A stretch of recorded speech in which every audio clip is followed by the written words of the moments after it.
Kekalahan atas Jakarta Pertamina Enduro, membuat Gresik Petrokimia Pupuk Indonesia, bersama Megawati Hangestri Pertiwi tersingkir.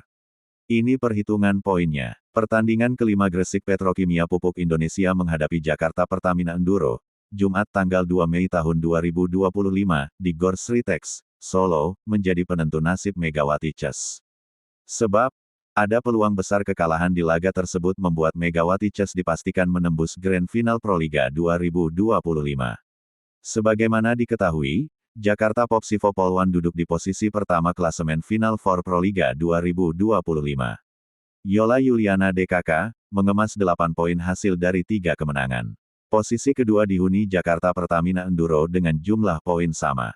Bedanya JPE memiliki jumlah kemenangan lebih sedikit, yakni 2/3 milik Popsivo Polwan.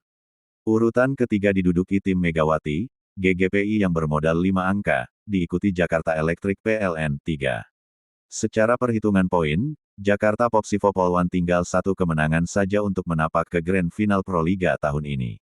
Lantas bagaimana perhitungan poin tim Megawati? Petrokimia maksimal mengemas 11 angka dengan wajib menyapu kemenangan 2 laga sisa lewat skor 3-0 atau 3-1. Selain Pertamina Enduro, Electric PLN menjadi lawan yang kudu dikalahkan tim asuhan Jeff Jiangjie, Sabtu, tanggal 3 Mei tahun 2025. Ada satu hal yang harus dipastikan Petrokimia sebelum menatap laga kontra Electric PLN yang notabene-nya ialah Finals Proliga tahun lalu.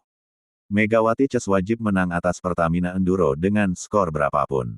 Jika kalah, maka peluang untuk lolos ke Grand Final semakin sulit. Asa Petrokimia ke partai puncak masih terbuka sekalipun kalah dari Pertamina Enduro pada hari kedua Final Four Proliga 2025 Solo. Catatannya, Popsivo Polwan takluk dari Electric PLN. Dengan demikian, poin maksimal Petrokimia bisa sama dengan Popsivo yang di seri Solo harus straight 2 kekalahan.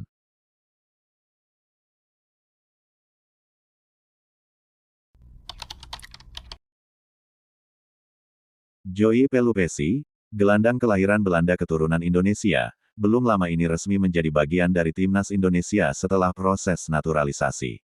Pemain yang sempat memperkuat klub Belanda seperti Heracles Almelo dan FC Groningen ini langsung mencuri perhatian publik sepak bola nasional. Namun, yang tak kalah menarik adalah kedekatan Joey dengan pelatih anyar timnas Indonesia, Patrick Kluivert.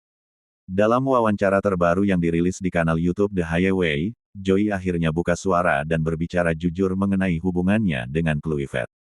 Dia selalu memperlakukanku dengan baik. Bahkan dia yang menempatkan saya di posisi nomor 6 di FC20. Ya, dia memberi pengaruh besar pada karir saya, ujar Joey dengan tegas. Joey Pelupesi mengakui bahwa Kluivert bukan hanya berperan sebagai pelatih, tetapi juga sebagai mentor yang membimbingnya sejak masa muda. Meskipun jarang berkomunikasi secara rutin, hubungan mereka tetap terjaga dengan baik. Dia membicarakan hal ini. Anda dapat melihatnya kembali, jadi itu bagus darinya, ujar Joey, merujuk pada konferensi pers yang dimaksud. Menurutnya, Patrick Kluivert adalah figur yang konsisten, baik dalam hal profesionalisme maupun dalam hubungan personal dengan para pemainnya. Bagi saya sebagai pribadi, dia 100% sama. Anda tahu, dia seperti selalu rendah hati, tutur Joey Pelupesi. Dia selalu dekat dengan para pemain, pria baik. Dan dia, ya seorang pelatih besar, tentu saja, ungkapnya. Menurutku sebagai pribadi, dia tidak pernah berubah. Dia sangat rendah hati, dia sangat bagus sebagai grup, dia baik. Jadi ya, saya tidak bisa mengatakan apapun, hal negatif apapun tentang dia, agar adil, lanjutnya. Joey optimistis, jika Indonesia bisa mencuri kemenangan di salah satu pertandingan, maka peluang untuk melangkah ke Piala Dunia akan tetap terbuka. Main di kualifikasi Piala Dunia itu sangat luar biasa, kata Joey.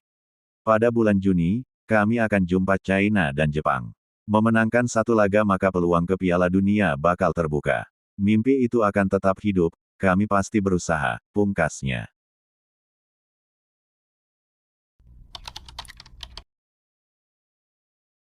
Jelang pertandingan penting timnas Indonesia melawan China dalam lanjutan kualifikasi Piala Dunia 2026 Zona Asia, Persatuan Sepak Bola Seluruh Indonesia PSSI, berencana menggelar kongres tahunan pada awal Juni mendatang.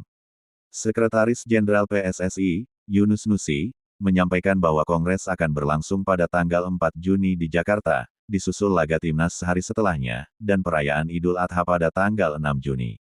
Lokasi Kongres akan diinformasikan lebih lanjut. Peserta Kongres masih sama seperti sebelumnya. Beberapa agenda akan dibahas, semuanya sifatnya normatif. Tidak ada yang luar biasa, ujar Yunus kepada awak media, Senin tanggal 29 April tahun 2025. Yunus mengungkapkan ada kemungkinan penyampaian perubahan dalam statuta organisasi, yang saat ini masih dalam tahap sosialisasi kepada anggota Kongres. Ia menambahkan, salah satu potensi perubahan terkait dengan kewenangan Asosiasi Provinsi Asprof PSSI, serta upaya peningkatan kinerja Komite Eksekutif Exco PSSI. Ada beberapa hal yang menyangkut peningkatan kinerja Exco, termasuk perubahan anggota, khususnya terkait voters seiring adanya promosi dan degradasi, katanya. Menurut Yunus, revisi statuta tersebut bertujuan memperkuat peran Komite Eksekutif dalam menghadapi tantangan sepak bola nasional yang semakin berkembang. Ketua Umum PSSI Erick Thohir ingin agar Exco meningkatkan kinerja, menyesuaikan dengan tuntutan sepak bola Indonesia yang kini sudah lebih baik dibandingkan sebelumnya, tuturnya.